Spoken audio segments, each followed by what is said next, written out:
Dystopia tonight.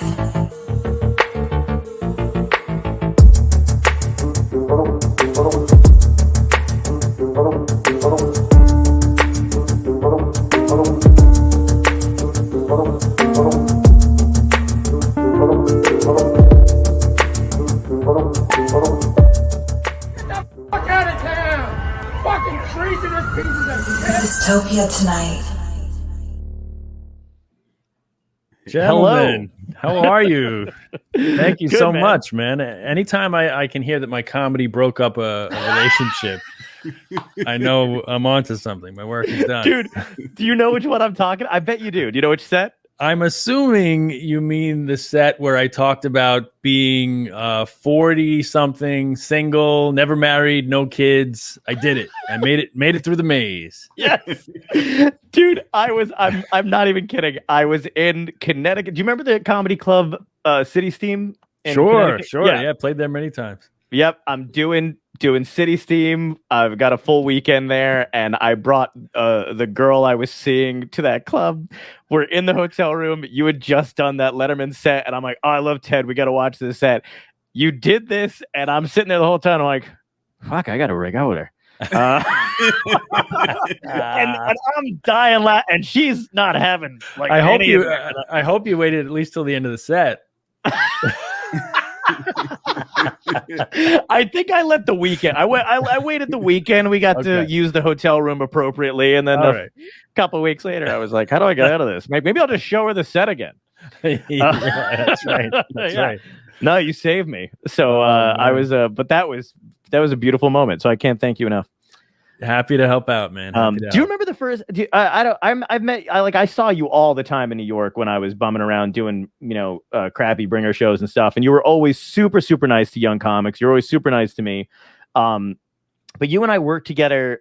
I got to open for you when I shouldn't have been opening for you. Or I was anybody. just thinking about this before I came on. Correct me if I'm wrong. I mean, you do so many gigs, it gets hazy. But I think you and I worked together at Uncle Vinny's. Is that right? Yes, Uncle Vinny's in Point Pleasant. Yeah, man. Nice. I can't believe. I had a blast because I loved getting to work with you. But it was one of those situations where, first of all, you were like super chill because you actually invited me to eat with you. Like we got to sit down because some headliners don't give a fuck. It's young, but whatever. But it's a window into the comedy world. I'm a nice guy for letting another comedian eat with me. The bar is low. It's the little things. Yeah. I know what you mean though. Yeah, for sure. Yeah, and so I got to chill out, whatever. But it was one of those things where like don't want to shit on other club, but not a huge fan of that place in general. I don't know if you were. I don't think I've been back, and I think if I remember, it was right around the holidays, and they had some shitty Christmas party. That was like it was the only people there, right? It was like it was awful. It was awful, brutal, man, so fucking brutal. But it was one of those things where I felt personally responsible because I was just I was like, Ted's the best. I want Ted here, and then of course it was on one of the worst nights. So all guilt the entire time doing the thing. No, it's not on you, man. Because it's funny. Like on the one hand, you're saying, "Oh shit, Ted's the best," and on the other hand, I'm saying, "Oh, I can't draw anybody except an office fucking Christmas party that's gonna blow." So yeah, we're all in our heads for different reasons, right? Oh my god. Oh, good. I'm glad I'm surprised you remembered it. That was nice. No, that was a fun weekend despite the shows. The shows got in the way of what could have been a good time. Absolutely, man. And then I remembered to go into a good Christmas party with you, one of the Gotham ones or whatever, and you and Jessica Curson were fucking hilarious because I don't know, you guys were just dancing on the stage and doing it started out dancing and then it started where I think she just grabbed your head and like pretended to headbutt you, and you did this like you guys started like play fighting like to Christmas music. I gotta say, anytime Jessica and I get together and music's involved, it gets pretty insane, man. Yeah. Funny side story about Jessica. She's married now to a woman that I taught when I taught, my very first teaching jobs were substitute teaching, like wherever I could get work. So Right. like the local church, the funny thing about churches is like the church schools, you don't need any credentials to teach. It's basically if somebody knows you or has seen you around, they'll let you sub. So I was substitute teaching. I was probably like 21 years old. And I wound up substitute teaching. It was K through 8. So her now wife was an 8th grader at the time. And I remember her because she was a great student. She was a great kid. Because you remember either the really bad ones or the really good ones. And she was one of the good ones. So it's so funny now, many years later, that she's married to Jessica. That's incredible, man. So you started out as a music teacher, right? Well, started kind of substitute teaching, and then I got this gym teaching gig. That even predated the subbing. I was a gym teacher at my friend's school. He was the music teacher, and I took a year off. I had been studying jazz piano and took a year off after my sophomore year to just study independently with a teacher. So just kind of like to get a little money. My friend said his school was looking for a gym teacher. I was 20 years old. Wow. And, I didn't have a degree. I had no business teaching anyone. But they were like, can you blow a whistle? I was like, yeah, I can do that. So next thing I knew, I was teaching K through 8 gym in Ridgewood, Queens, man. It was That's incredible. Yeah. And then even more incredible how easy it is to get a teaching job with absolutely no credentials. It's crazy. If one person can vouch for you, and I think you can even be a kid, you'll be teaching in no time. Wait till my friends in Jersey find out. They're all suckers for trying to go through the whole schooling process. And I'm like, you just walk into a church and start talking to people. You'll be fine. Nobody asked for a diploma. Nobody asked for anything, man. Wow. And I wound up going to I got my master's. I mean, I don't understand. Like, I knew that I had this knowledge already. Like, I'm already a teacher. Like, but I went and I did the whole thing. So whatever. But now I'm a comedian, so it had a happy ending. Yeah, that's incredible, man. And I loved you had an internet show for a while about teaching, right? That's right. Yeah, web series. It was called Teachers Lounge. Yeah, Teachers Lounge. That's it. Fucking brilliant, by the way. Lewis Black was in it. Everybody, all your friends were in it that are like major players in the comedy world. But you guys were amazing together. Thank you. That was my buddy Hollis James, who I went to Queens College with, and he actually was really directly responsible for me getting into comedy because he started like the improv sketch group at Queens College. And so this was after I had dropped music as my major, and I was kind of despondent and like not knowing what I was going to do. So I just, I took teaching as my major just because I had already taught, and I'm like, all right, I guess I'll be a teacher. I don't know what the hell I'm doing, Right. But I found out about the sketch improv group and hit it off with Hollis. And he and I, when I graduated, we started going to all the open mics around New York, around Brooklyn, just anywhere we could get on stage as a duo. We were a 2-man for a couple of years. And then years later, we did Teachers Lounge together, co-wrote it, co-starred in it. And as you said, everyone from Lewis Black as the principal, Jim Gaffigan as the school nutritionist, Judy Gold as the gym teacher, Todd Barry as the librarian. All perfectly cast, by the way. It was great. Yeah, Michael Che. I mean, we got a lot of people just before they took off, too. Michael Che was, if you remember, there was like a heartbeat where Che was in between The Daily Show and SNL. Yeah. And we shot the Teachers Lounge right in between. So it was nuts. Brilliant, man. Yeah, that was kind of funny, his trajectory, because he was brilliant on The Daily Show, and the bits that he was doing were fucking stellar, and then all of a sudden he was gone. And I mean, talk about like a hot. I like to think Teachers Lounge had something to do with his ascent. Yes, but yeah, absolutely. He went from The Daily Show. I think he only lasted a couple months, if that. Yeah, and got the offer to do SNL, and I mean, talk about like having heat, man. You leave The Daily Show to go do SNL. So yeah, he and we like I said, we had Teachers Lounge right in between, so not too bad. Do you see a lot, like, because you've been doing this for so long, do you see a lot of those institution kind of things where The Daily Show created so many amazing performers and amazing people, right, that came out of that? But how many, like, SNL's got their movie stars and stuff like that, obviously they've been on forever, but for me anyway, The Daily Show there seem to be a lot of people that I know just strictly from that. Do you notice that when you were coming up, like these places, you're like, oh, if you're on here, you get A, B, C, and D? Yeah, for sure. I mean, I think those two were probably the hottest, and what was interesting over the span of my stand-up career was you saw things in a way go away from the stand-up clubs and go over to like UCB or the Pit. Right. So that's where all the heat really was. I mean, when I was starting, it was weird because the timing, like stand-up was kind of dead when I started in the early to mid 90s. And you heard about all these like stories where they were handing out deals on the street, like you could go up to Just for Laughs and you'd come back with a $250,000 deal. Right. But that was all done, man. When I started, it was like you had to really just be in it for the love because there wasn't shit going on. Right. But yeah, really then improv was what got hot again. And you saw everybody, whether it was commercials or, sitcoms, The Office and all those kinds of things, Community, all those people. It was very densely populated with improv people. Yeah, they were plucking those people out of everywhere too. And that's another thing, man. When I started in 2005, and you were somebody that people talked about a lot at that time too, because like when I'm such a stand-up nerd that when I was in high school, I mean, I've got every book, Comic Insights by Franklin Leger, and the one where they followed Richard Lewis. What was it? I can't think of the name of it, but there's one book where they just follow Richard Lewis around.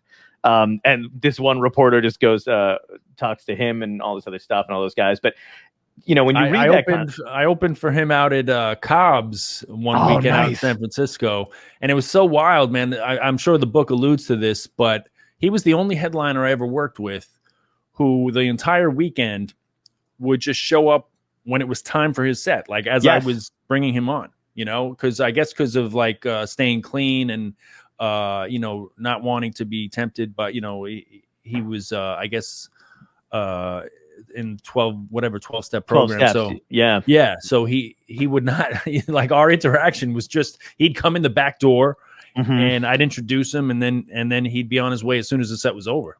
They were talked about that in the book, him trying to avoid any kind of those entrapments, and also his like severe hypochondria, like he had to have his own toilet where he felt comfortable, and didn't like any kind of green room stuff, didn't like to mess around with any of that kind of shit, which, we've seen some of those couches, man. So, I mean, I've slept on a few of those couches. I think Governor's, I used to get there so early for shows at Governor's because I was always afraid of Trusin for being late. Yeah. So I would get there early while they were still vacuuming, and I'd just be sleeping on Joey Cola's couch. That's funny. Yeah. Tom Irero would walk in and be like, "What are you doing here so early?" I'm like, "Well, just helping out." That's great. But I remember when I started, man, they talked about you a lot because you were very influential in like making sure people got more money, like comics getting more money at the time. And like there was a whole buzz about you and a few of those guys who did it. Was that your like foray basically into was that your activism combined with your love of comedy? Because I want to talk to you about your political activism and stuff because you're highly influential to me. But like it seemed like you meshed the two together and you had gotten tired of comedians being abused, and you used that kind of ability that you have to like just gather people, man. I mean, you fucking hustled and got shit done. So can you talk a little bit about how you wound up doing that? Yeah. So that was kind of a very organic outgrowth of just conversations that were taking place in the community. Comedians were talking all the time about how pay was too low, and we essentially were making the same pay since the mid 80s. And when I organized the comedians on two different occasions. The first was like the early 2000s, and that was just a petition. So I wrote up a petition asking the clubs for a raise, and this was kind of pre-social media. So I literally was physically standing like in the Starbucks across the street from the comic strip or the Ben's Pizza on the corner of the Cellar, because I couldn't like plant myself at the bar of the clubs and say like, hey, sign. So I had to kind of loiter. So yeah, man, I just wrote this petition up and I ran it by a bunch of veteran comics and kind of sheepishly, because I was, at that point I was about 10 years in, maybe a little less. So I was kind of sheepish about even doing it, but I felt like, let me just do this and ask a few veteran comics to kind of sponsor it and put their names at the top. Nice. So that, the clubs know it's legit, and and other comics know they can sign and not be fearful. So I Right. had people like at that time William Stevenson and Vic Henley and Nice. Greg Giraldo, Lewis Black, these kind of comics, Judy Gold. Right. So that comics that were at their level or below would feel comfortable signing as well. So I wound up getting about 100 signatures for that one, and the pay got raised. I think about like $10 on the weekends per set. Wow. So it went from 50 to 60, maybe as high as 65. I can't remember exactly. Mm-hmm. I think it was 65 on the weekends, and the weeknight pay might have gone up $5 at some places, not all. Right. So then about 5 years later, Russ Maneve called me up. Russ and I started around the same time, great friends, kind of came up through the ranks together. So this is about 5 years later.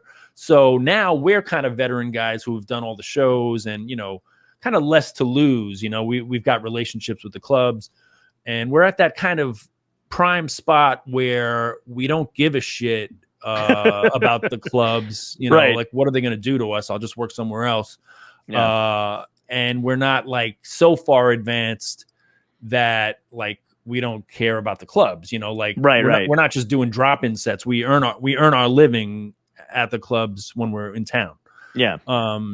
So Russ called me up and said, would you like to revisit this? Mm-hmm. And initially I said no, because it was so much work.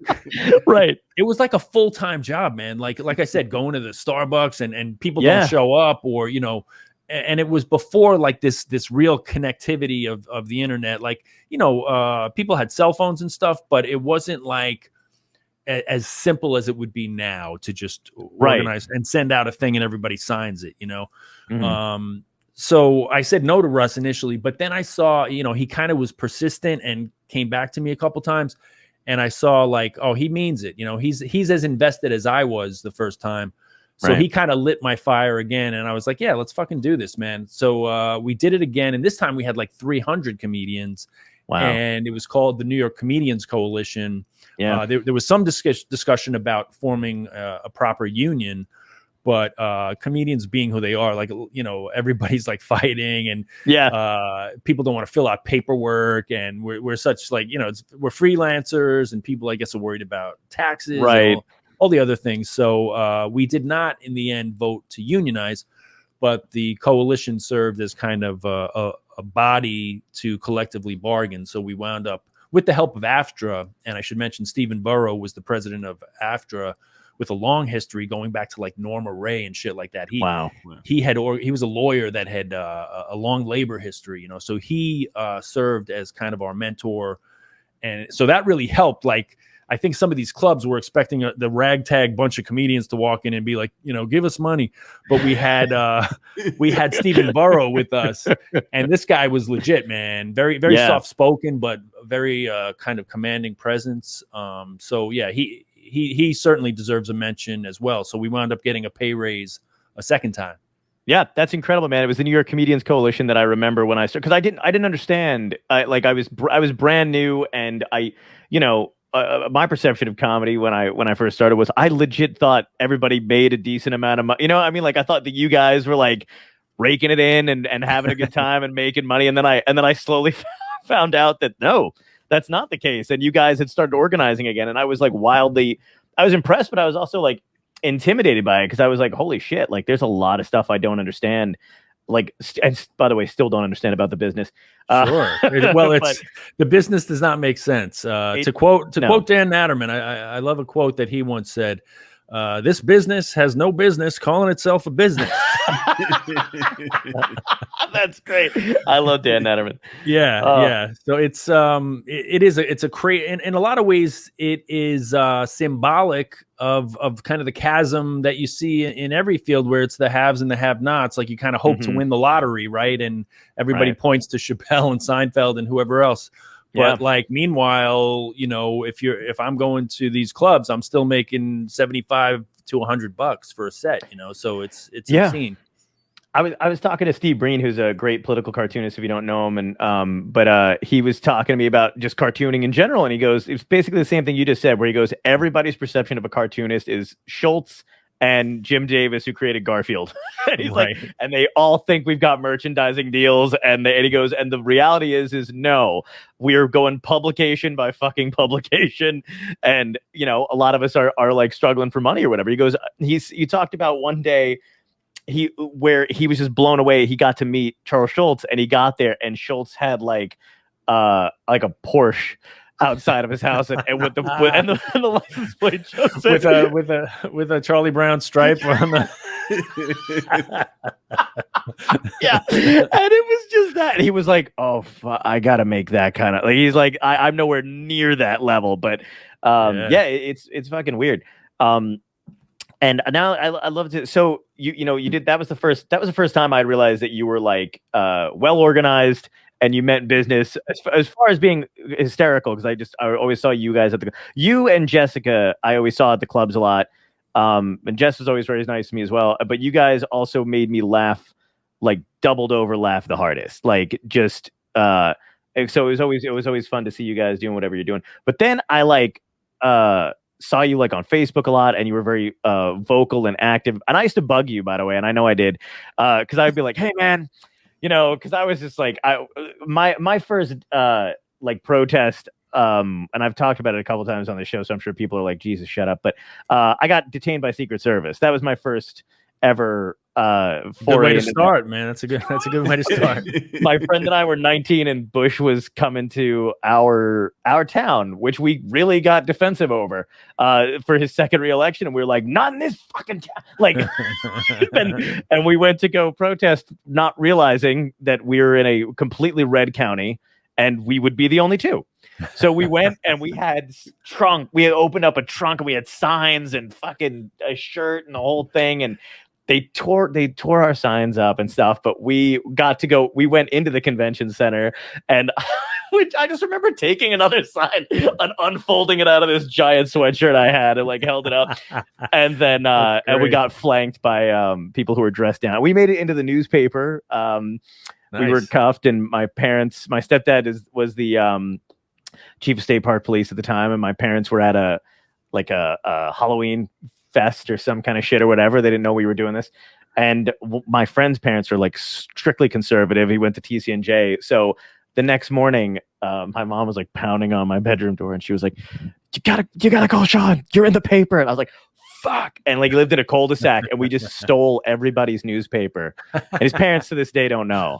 And we took everything. And I like drove him back to college that day at like 7:00 in the morning. We're like, let's just go. I still have the paper too. But you were great. like, I used to message you a bunch, and I'd be like, hey, somebody thinks this. What do you think I should say? Or what do you think I whatever? You would always had like the best advice, reasonable, of dealing with psychopaths. Did that come naturally to you? Or were you like, did you learn to process those, kind of political emotions and feelings and stuff? Because you handle people very well online, and I didn't in the beginning. It was probably my gym teaching days, dealing with kindergarten kids. And, after that, everything was easy. Yeah, I mean, well, first off, it was never a bother when you asked, because believe me, it was always a breath of fresh air when a comedian would reach out thinking about things outside of just comedy, right? And being, that people were engaged with the world. So when you would reach out, I was always more than happy to give my perspective. You're very generous with it too. Thank you. I appreciate that. Oh, you're welcome. Yeah. So, yeah, I mean, I guess it is kind of my skill set. I come from a family of 5. I'm the second oldest. So, I think even in my family, maybe, the roles that you assume, kind of play out in life too. And I was a little bit of the peacemaker, or kind of, overseeing things a bit. Mm-hmm. So yeah, reasonable, so I guess that kind of informed my activism and organizing. That's awesome, man. Yeah, because I was always like, I would always try to like gauge how you were responding to people and stuff like that, and you were just well informed and tempered, and I was like, oh man, I got to work on that. Like, yeah, man, it's easy to fall. Not to say that I haven't had those moments too, where you Sure. just kind of flames out. But yeah, I mean, I either do one of two things now. I try to engage thoughtfully or just disengage. Like not answer. Like because I don't owe anybody. I posted my opinion. It's there. You know how I feel. Right. So I don't need to then. Yeah. It's almost like stand up in a way. I kind of feel like stand up. I don't need to engage with every heckler. I don't need to engage with somebody who writes me after the show, like, "Oh, I thought this or that." It's like I don't give a shit. It's a group experience. It's a shared experience. I'm on stage. You have to listen or not, and social media is a lot the same way. It's like you came to my page, it's what I think.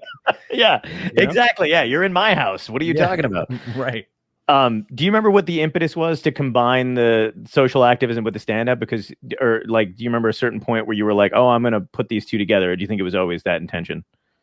No, it wasn't always that intention. I remember distinctly after 9/11 that just kind of a shift in my worldview and I guess the things I was thinking about and the ways that I was thinking about them.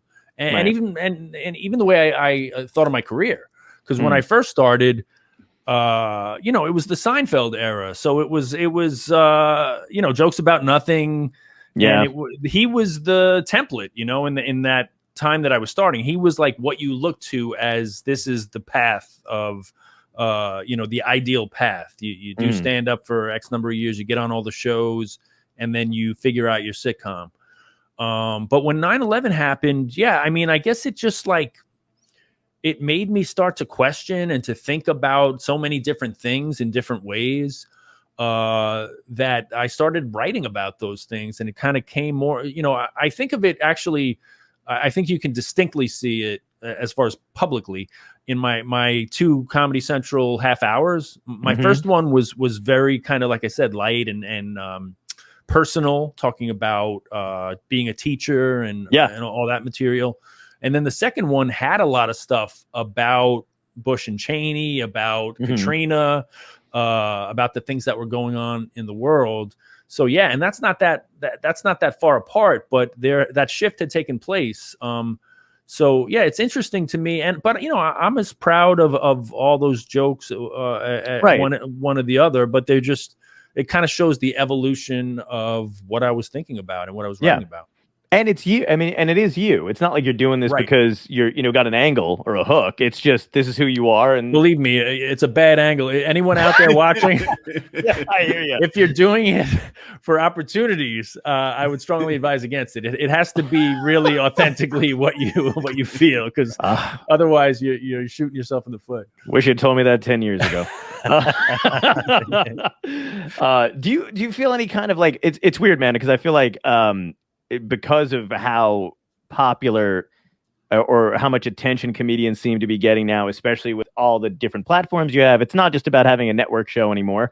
Nobody's even I don't ever watch like any of the network television shows and stuff like that. Most of the stuff I absorb is, streaming services or YouTube and especially other comic stuff. What do you think about the responsibility of, you probably know where I'm going with this too, but just the, I guess the amount of followers sometimes comedians can get and their blurred line between jokes and activism or their opinion. Do you think there's a responsibility there depending on how many followers you have? Like, let's say a Joe Rogan, for example, who I enjoy and I watch when he has good guests on, and I love all kinds of open conversation. Especially as a comic, I'm not opposed to any of that. But I have friends who vehemently believe, because of the millions that watch him, he's got to watch what he says and does. And I also understand when he talks about how he just has conversations. And he does seem to kind of like, and there's a lot of people that like, even the Breakfast Club. I don't know if you watch that YouTube channel. I mean, it's weird because I see them saying the same stuff sometimes or getting into the same topics of conversation, but they don't have the attention that he's got right now because they're not necessarily comics. It's a blurred kind of thing. Do you have any, feelings about responsibility in that respect, or do you think comedians don't have any? Or the two examples you gave are good ones because one is beholden to corporate interests, right? The Breakfast Club is a radio, a morning radio show. So absolutely, though they have more rope than most, and their Mhm. brand is kind of being outspoken, they're still, I'm sure they could get fired if they misstep. As opposed to Mhm. Joe, that's something he built. That's his show. Right. And Spotify wrote him a check for $100 million because it's his show and he does exactly what he wants. And those were the Right. terms of the deal. So, I feel as though, I mean, you can't not come across a Joe Rogan clip. They're everywhere. So, I think it's just one of those things that everybody sees at some point or another, whether you consider yourself a fan or not. Right. But yeah, the template being what it is now, he's not beholden to anyone. Like he says, if he has it in his mind that I think this person's interesting, I don't always agree with his choices, and Right. I don't agree with who he platforms at times. But in the internet age, that's the whole thing. It's like, well, fuck you, don't watch, Yes. like that's kind of where it's at. And you can voice your opinion, you can voice your disapproval, but Mhm. at a certain state, I mean, he's trending like every other day now. It's like, are you going to give that much attention to Joe Rogan because he Right. has this guest or that?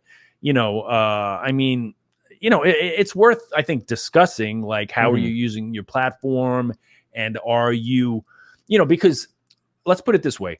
While I hear Joe and other people like him say, yeah, I'll talk to anyone, it's like, well, I see a lot of the same types of people. It's not like anyone, like, you're not having radical feminists or, and if you do, it's like, she better look a certain way. You know what I mean? It's You're right. It's like she could have seamlessly been on the Man Show or the Joe Rogan podcast. You know what I mean?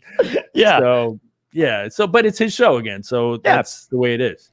Yeah, I feel the same way about it too, and I wish people would focus more attention on, like, again, it's one of those things where I feel like less energy towards things that are supposedly that are supposed to be entertainment, and just comedians, people goofing around, and more focused on politicians and politics and people that can actually write laws and affect change. I understand that it's not as easy to get those people, quote unquote, canceled or removed from a position, and it's easier to shit on entertainers and get like a feel good reaction for a few weeks where they're like, ha, they're off you know what I mean, or they shut up for a couple hours. Yeah. But I really wish the energy was shifted towards politicians and shit like that too, because it seems like a fucking waste of time and resources to go after entertainers. I do think that his outsized influence is a commentary on where we're at as a society, Right. because when the guy who used to host the Man Show and Fear Factor is the destination for presidential candidates, that says a lot about the failure of actual journalism. Absolutely. Yeah, that is a huge disappointment too. And there's not a lot of places to go to get. I mean, we talked about that when The Daily Show was on TV all the time. They would say it, and that was just a cable channel that everybody came to. And now people are going to a million different sources, and mostly from YouTube and from people who just talk for a living on any platform they can get their hands on. So it's fractured in so many different ways, and it's upsetting to try to find pull the right information together. The Joe Rogan thing is one thing that's interesting to me. Do you find that, like, I had a problem during the pandemic, and I like to, do whatever I can, and I'm very vocal about how I feel and stuff like that. I had accounts that had these massive followings, and one of them I got kind of suckered into. It was called "We Fucking Hate Donald Trump," right? Brilliant name, but effective. And what was their basic deal? I couldn't narrow it down. I was trying, but there's but it was weird because I felt weird about this kind of shit. A bunch of celebrities followed them, and it was an easy hook. They had the thing. They had a massive fucking following, and for a while, anything I was writing, they were sharing, and I was like, great. My opinion's getting out there. My jokes are getting out there, and also I feel like I'm saying things that I'm not seeing a lot of other people say, and I'd get a lot of response or a lot of hate from it, but a lot of whatever from it. And then all of a sudden they started profiting off of stuff, and I fucking felt like a dick. And I was like, that's fucking shitty as hell. And I was like, how? And then it was weird because then the people who own that account came to me and was like, if you'd like to work toward, we need, my wife and I want to make this a business. We need to make money. And I was just kind of like, I thought we were doing this just to raise. Oh, well, I don't know. You were making money off my shit and Like, whatever look, it is. I'm from the comedy world. We don't do things for money.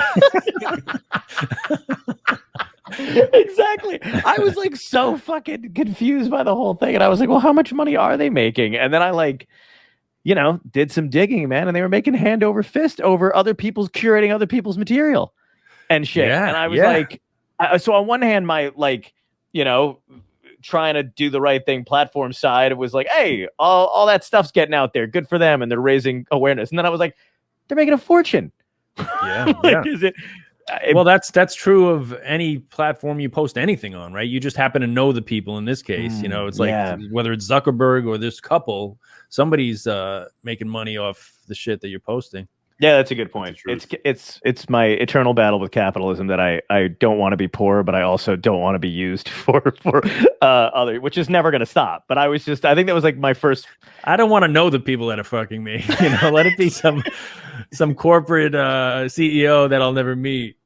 Exactly. I should have given him more credit for just coming to me and telling me he needed money for his Patreon. I was like, good for you. The honesty. I appreciate that. Use all my shit on a t-shirt you want. Yeah, that fucked me up.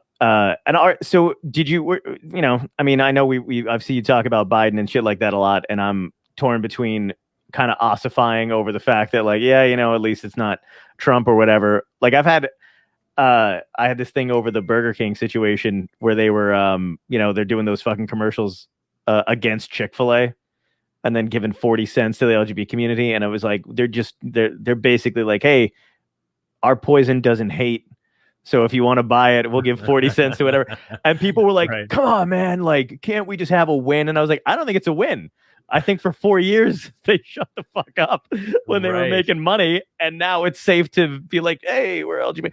And I'm like, I'm always fucked up over shit like that. Yeah, sure. Yeah. Like with Biden, I mean, I don't know, man. I was so unenthused about him from the start and remain so, so it's like, I mean, I've said it throughout. Yeah, I'm glad Trump's gone because the amount of oxygen he consumes, it's not healthy for the country on top of a pandemic. It was just too much, man. Like that guy. Yeah, he's toxic. The way his brain operates is not healthy. It's not healthy for America to have to, swing with his moods. So, Biden, whatever his mental health might be, I don't even know, but at least he's not tweeting incessantly and he's not, the only incendiary things he does are a result of policy. Right. If anybody wanted to make a case for mental health being contagious, I think Trump would be a good, like that spread over the country like a disease. And again, he's emblematic. He's brilliant in that he's emblematic of the time. He's the right president. I mean, I didn't vote for him and never would, but he is the perfect embodiment of so much of this time. The sound bites, the culture of combat and always fighting and going. I mean, that's what he rode that to the White House, right? Going after Rubio or going after Jeb Bush, whoever it was. He treated it like a combination of a roast battle or WWE. And there's a brilliance to that. It doesn't speak to me at all, but I get the appeal. Yeah, you could see the moves and the counter moves, and you were like, oh, I've seen this act before. It was frustrating to kind of watch as a performer, too. Do you think that there's ever going to be a point in time where we embrace somebody like, because Bernie's probably not going to run again, and it breaks my heart that there isn't anybody, I mean, we have AOC and we have Tlaib and we have other people like that, but it bums me out because he was, I think, what I wanted in the purest form. Yeah. I don't know. Do you think there's going to be somebody like that comes along? Do you think he left anybody because I don't see anybody really, but. No, you really have to capture the imagination, and he did, I don't know that there's too many people that have that and have the track record of decades behind it. So yeah, I'm curious, but I mean, I had a joke in I think it was Senior Class of Earth, where it was just kind of a throwaway, but I said, I voted for Bernie Sanders in the primary, like most people. So I was kind of saying that he fucking won. He won. And they stole it from him twice. Yep. I'm convinced and remain convinced. But I'm not one of these like. I'm not going to storm the Capitol. Bernie's supporters, as much as they were derided as being bros and all this shit. Oh God. They're not going to storm the Capitol over an election that legitimately, and it was revealed in all sorts of leaks, right? The emails that, in fact, whether it was Wasserman Schultz or Hillary, her camp, and just the collusion with media too, the amount of or lack of amount of time that he got relative to other candidates. So it was like basically free advertisement for all of his opponents, and he was squashed.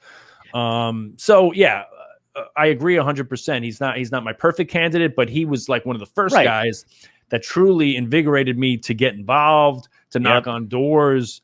I kind of thought like, shit, man, this is what we need at this critical time, because the cesspool of the fucking status quo is going to literally kill us, So this guy is like a breath of fresh air. And of course they squashed him. Exactly. And the cognitive dissonance between people I know who believe the same things he believes, who just weren't paying enough attention. They just didn't understand, or, and I would spend wasted hours, by the way, but hours like just going like, because I was you had to prepare for court, man. You had to have all your right. Yeah, absolutely, dude. To this day on this phone, I will not get rid of them. I still have screenshots. There was one, I can't think of the guy, heavyset black dude, one of the anchors or whatever, who runs one of his shows, and on the bottom of the screen it said coronavirus and Bernie Sanders can either be stopped, and I was like, I'm like, are you fucking kidding me? And I took a picture of the TV screen and I was sending it out to people who were like, the media's not against Bernie. I was like, are you fucking crazy? Like, it's right there. Yeah. Like, and they were like, oh, and then there was the other one when Bernie was in the lead and Klobuchar got third, and one of the CNN anchors was like, well, you could say third place is the new first. And I was like, are you fucking crazy? I felt like a lunatic, man. I was like, does no one else see this? All these clowns Amy Klobuchar, I mean, you're talking about the most popular candidate in decades that he's filling fucking stadiums. Yeah. And I'm supposed to believe that Amy Klobuchar or Pete Buttigieg legitimately has a fucking shot against this guy who's basically been running for president for like 5 or 6 years now. Right. I still don't believe it. Yeah, that shit blew me away. And Pete Buttigieg drives me absolutely crazy. I hate the fact that this guy is probably they're going to push him into the most banal, like respected, like he's what your grandparents hope a gay guy would be. Because he's just... That was the whole problem too, was like, in this day and age too, him being gay is like the perfect cover for them to get in another kind of milquetoast, do nothing Democrat. Cause it's like, hey, we're not homophobic. He's a gay Obama. He's young, he's charismatic, which he's not. But yeah, they like it's those little feathers in their cap. Like, this is our young gay hope, but it's like, look, man, like not America, but left America, progressive America, just got excited about this fucking old Jewish guy. We don't care what the package, it's like, it's not the Madison Avenue packaging of what you think. It doesn't have to be slick. It doesn't have to be the perfect story. Obama was the once in a generation. Yeah. The right packaging that excited everyone. But it's about candidates that excite people. And Bernie did that. Yeah, I would always say the same thing when people would ask. He'd be like, I like this man's idea. Because the whole thing where like he's too yelly, he's too whatever. I'm like, you're saying he's Jewish. You're saying he's a Brooklyn Jew. Like, just say it. Like, I know what you mean when you say yelly. But I would be like, if there was a toaster that had the same fucking platform, I would endorse the shit out of that toaster. And he was angry, man. Like I tell people all the time, like a lot of Americans are fucking angry and broke. Yep. Angry and broke. So at least, Bernie was angry Trump was angry, Mm-hmm. whether it was real or put on, but he was giving voice to that anger. Right. People like Hillary or Biden, they kind of like talk about like we have to get back to the soul of America. It's like fuck you and the soul. Like we're not voting for souls. We want to fucking do better than the generation before us and be able to own a home and a living wage and people aren't living in poverty and living paycheck to paycheck and living with debt of all different sorts. So like all of that like soul of America shit like was infuriating. That was like watching the Democratic primary, man, or the convention or whatever. It was such fucking horseshit, and it was so disheartening to see them drag out Republicans and pretend to do this cohesive kind of. While none of them admitted fault, that was the thing that drove me crazy. If any of them had any fucking humility when they were up there, and they were just like, "Look, our normal led us to Trump. We have a lot of making up for this to do." Yet, no, they just kept patting each other on the back and clapping about reaching across the aisle. And the other thing too is what you were saying about just like the kind of cognitive dissonance people seem to have.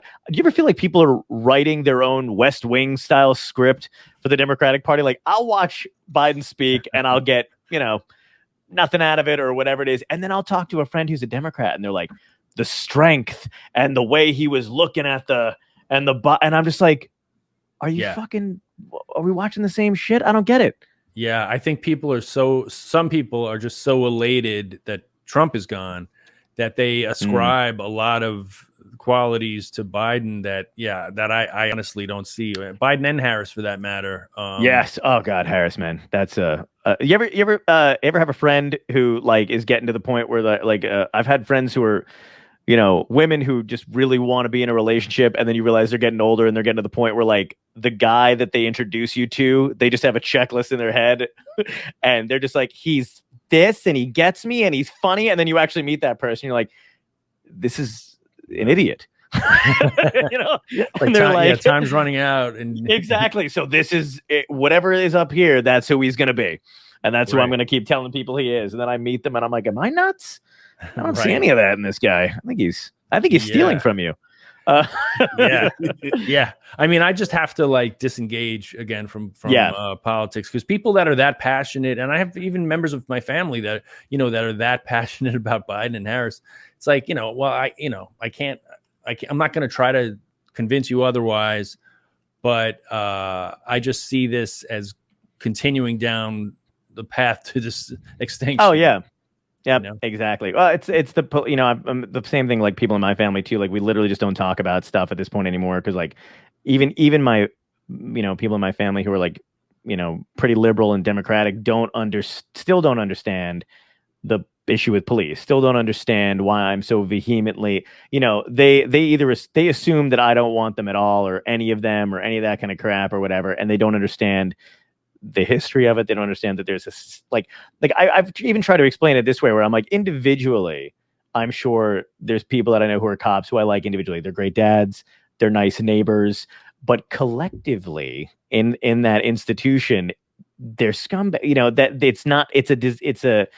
it's a problem, and they still don't get it, and we just don't talk about it anymore. And I know they'll try to slip in stuff every now and again where they're like, hey, I saw on the news a cop did a really good thing, did you see that? And I'm like, and like, what do you want me to say? I mean, like when you have to distinguish yourself as a blue life, like in response to a different movement. Somebody didn't just come up with Blue Lives. They came up with that in response to Black Lives Matter. They're like, well, fuck you, blue cops, who put on blue suits. Matter. So I mean, just that dynamic of the reasons you're even articulating that, are really kind of fanning the flames. Yeah, exactly. And it's weird too, dude, because I live in a town. I live in like a shore town. I'm in Jersey or whatever, and I can't tell you, just blue. They're like Confederate. They're the new Confederate flag over here. They're just Blue Lives Matter flags on people's boats as they're driving by, and I'm just like, it's so contradictory too to many of these people talk about how sacred the American flag is, and then they change it with a blue line and stuff. It's like, well, you're appropriating the very thing that you speak about as being sacred. So yeah, I mean, I get all the things they're talking about, and like you said, they probably have family and generations who are cops and all that. But if you're truly serving the public, you have to rethink like your forward facing, like even your public relations, to kind of saying like, we're here to serve. And none of their rhetoric is about service. It's about asserting that they matter. Yes. And the craziest thing is like just simply looking stuff up from time to like just even if you just truly love the police or you believe that they're doing a good job or whatever, even just looking into that, like I was reading something the other day that it was like 4% of violent crimes are solved by cops.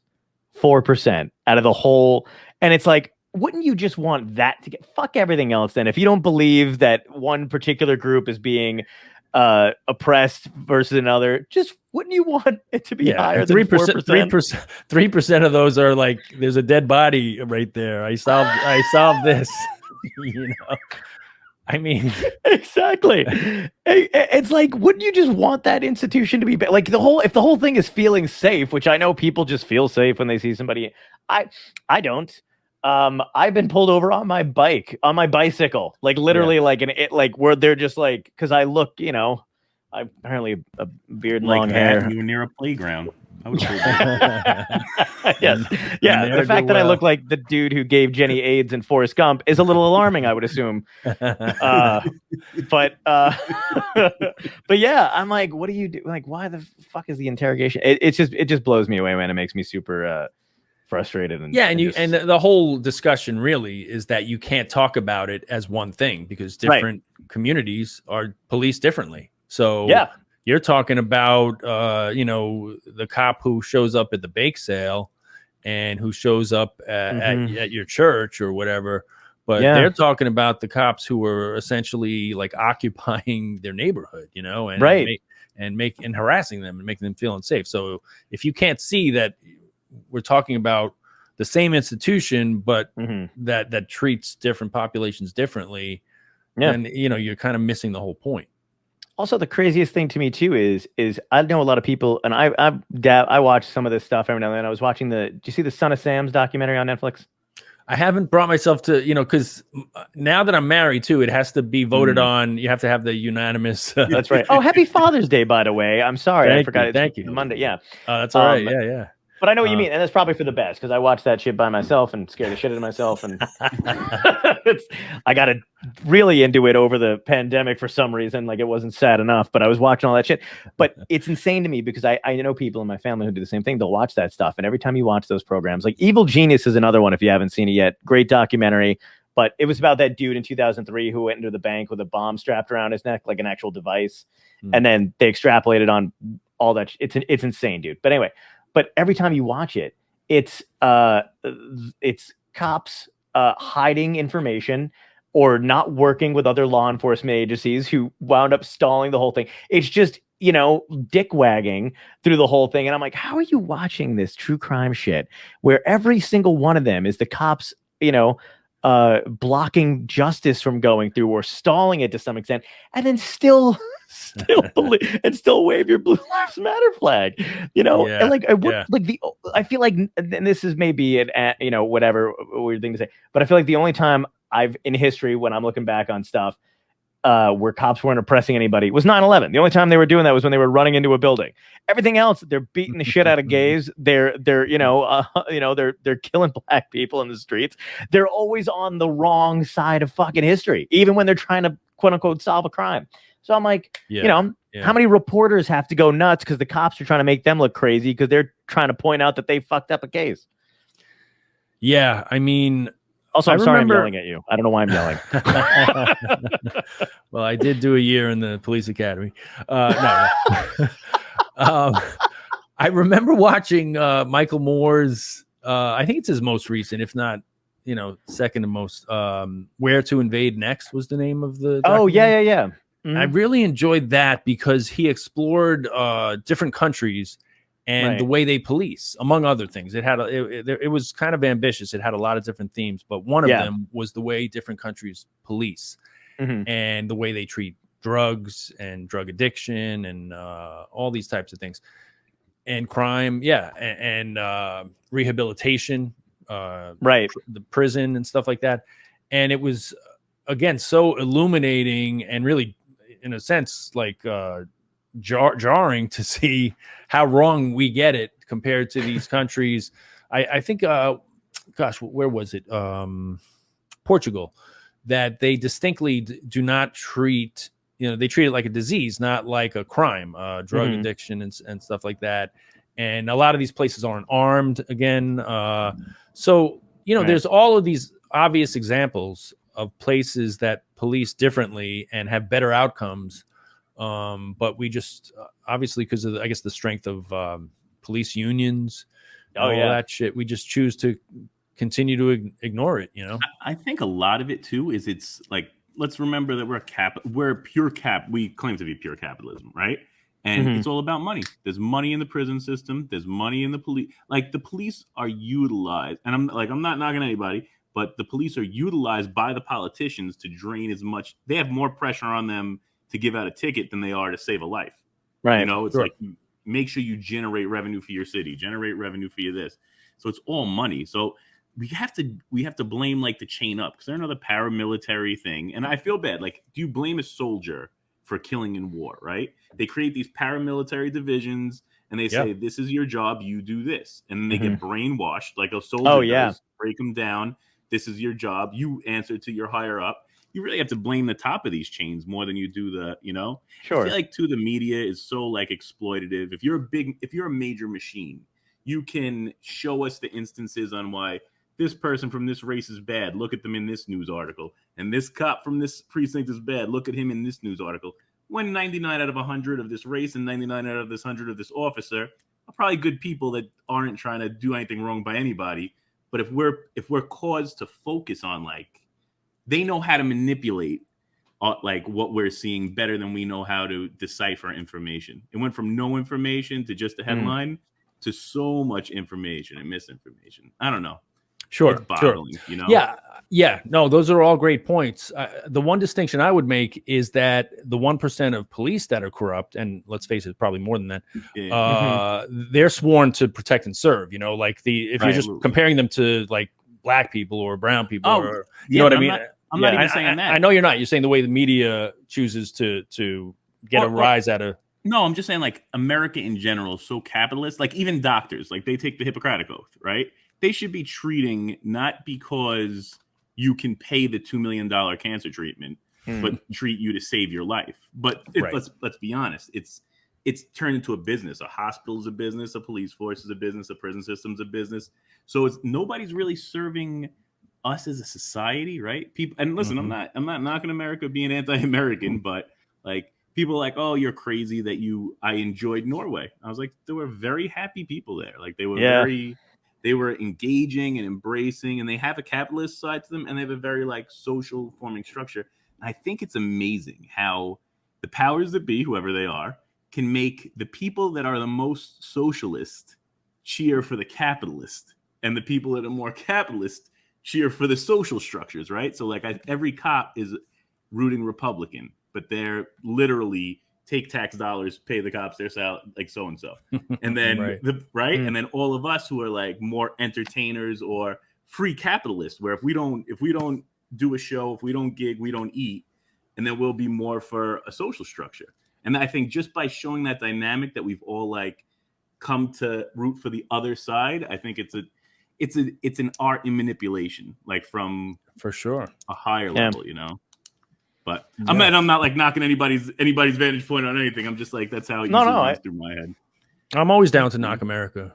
I was like, I'll take the heat for that. I don't give a shit. I feel like I was the buzzkill on this conversation. Sorry. No, it's fine. No, I know what you're saying too, and it is kind of interesting. It's I mean, I get. I'm sure you've done a bunch of those shows when you started. You ever do the PBA shows and they give you a PBA card? Not specifically PBA shows, but I've gotten I've gotten like 3 or 4 PBA cards just from guys coming up to me. Yes. You know? Yeah. So, and again, it was one of those things, like most of this stuff that I learned about, cops and not trusting them was odd enough from my stepdad, who'd been, he was in Vietnam and he was an MP. And then, he wound up being the, chief of state park police, whatever. But he was always very honest about it. He was, one of those ones that I'm sure made mistakes and did all that other crap. But it was also like, you give me a PBA card and you'd be like, don't let these fucking scumbags. Like, it was not like a getting over on the system thing. It was like, I work with some terrible people. Yeah. And it was, but anytime I did get one, it was kind of like that too. And it was like, hey, don't let them tell you they can do this to you. Don't let them tell you they can do that to you. And it was from other cops. So I feel like it's so weird that even within that system, they know that they work with just fucking, and it's insane to me. I remember having an epiphany, like somewhat recently in the last few years, let's say, where, because when I received those cards, let's say in the last decade, maybe even going back longer than that, right? I received them on 3 or 4 different occasions, and I took it as, wow, that's really kind and generous. They enjoyed my set. These guys I don't know. Yeah. Giving me a card to get out of a ticket or whatever. But then I now in recent years with all of the protests and all the things going on, I was like, how many black or brown people are they giving these? Yeah. You know what I mean? That's almost like another layer of Good point. I'm inured from any consequences, because it's like, hey man, I know officer or whatever, and by no I mean I did one show that he found funny. Yeah, exactly. They used to, when people would give it to me, I got ones for my birthday from friends of friends. Like, I would open a card up and it would be like a PBA card drop out, and they'd be like, tell them I'm your family uncle friend. I'm like, how many uncles could I possibly have? It always comes with an acting gig. Yeah. Tell them your uncle's cousin on your mother's side. And that's the worst they do, because you're already panicking in that situation, and you're like, who is he? He's my dad. Why do you have a different last name? I don't know. He's married, or I don't know. Yeah, it was always a panic attack after a while. What's crazy is my friends always. I just have I must have fried this part of my brain. I never get nervous anymore, or could be the white privilege in me too, where I got fucking. I was going to a gig in Michigan, which is a mistake to begin with. And I go to Michigan and I'm driving through Ohio, and I've got to do morning TV. So my brilliant idea was I'm going to leave. I'm going to drive the whole way. I'm going to get there at 7 a.m. My thing's at 8. I'll sleep in the parking lot at 7. This is the whole thing I had planned out like a moron. So I go and do this. I get pulled over in Ohio, 6:30 in the morning. I'm the only car on the road, and the cop just hates my Jersey license plates, and I didn't realize that Ohio hates Michigan for sports I'm not really a sports guy. Big fan of the Hulk. I don't do the sports links. And I'm already in sweats, because I'm just driving that distance, and I'm a piece of shit. So and there's a blizzard hitting. Guy pulls me out of the car, puts me up against the hood, and I was like, just quick. I'm like, can I just ask what's going on? And he was just like, he takes me into the backseat of his car or whatever, and he's like, you're driving with your registration's expired. And I was like, oh.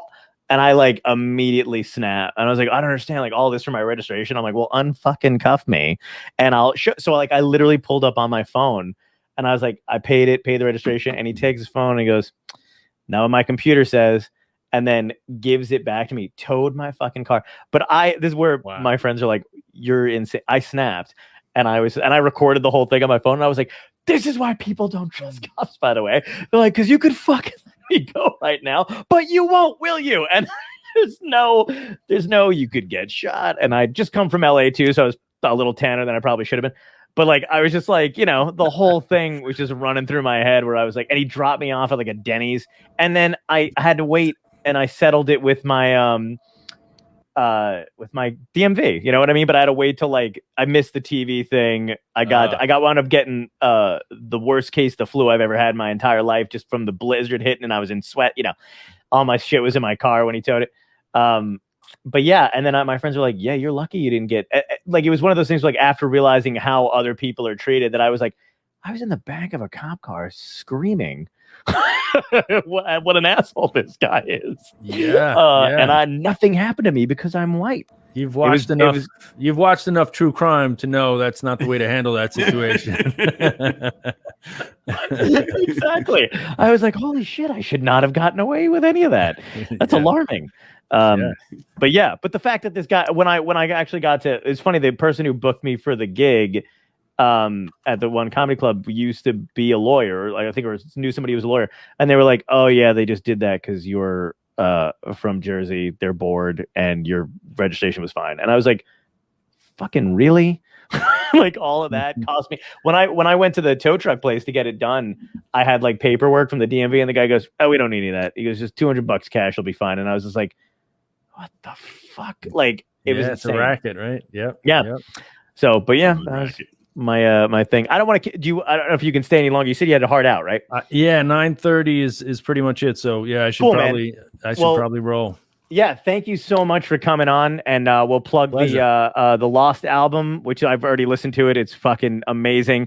I love how fast you put this stuff together, man. And the image on it is this is the best artwork, my favorite artwork that you've had the entire time. Man. Just your Thank you. Yeah, my wife has she's a graphic designer, artist, so she's actually put together my last 3 album covers. Oh, nice. And so great. Yeah, this was her concept, man. An 800-pound gorilla put it together. Beautiful.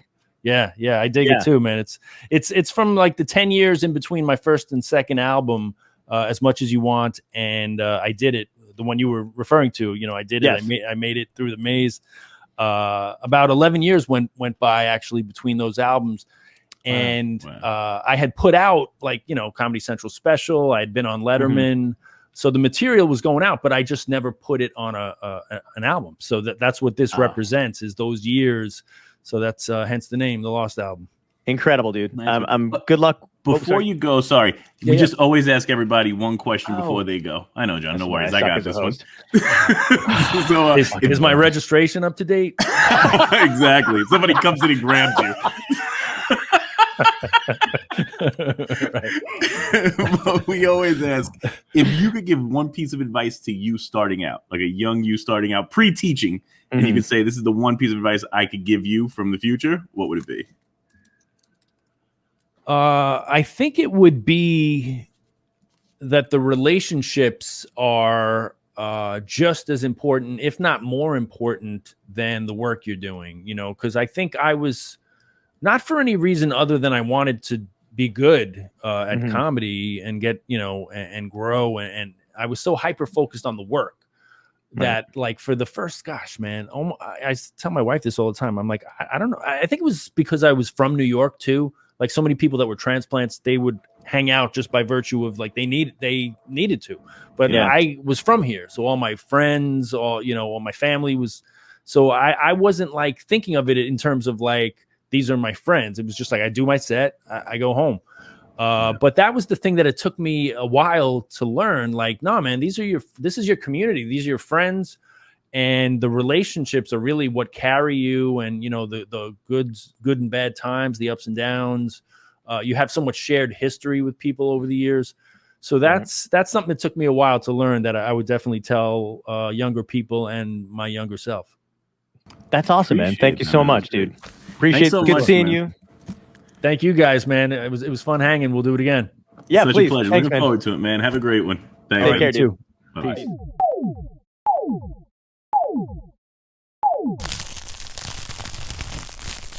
Dystopia tonight.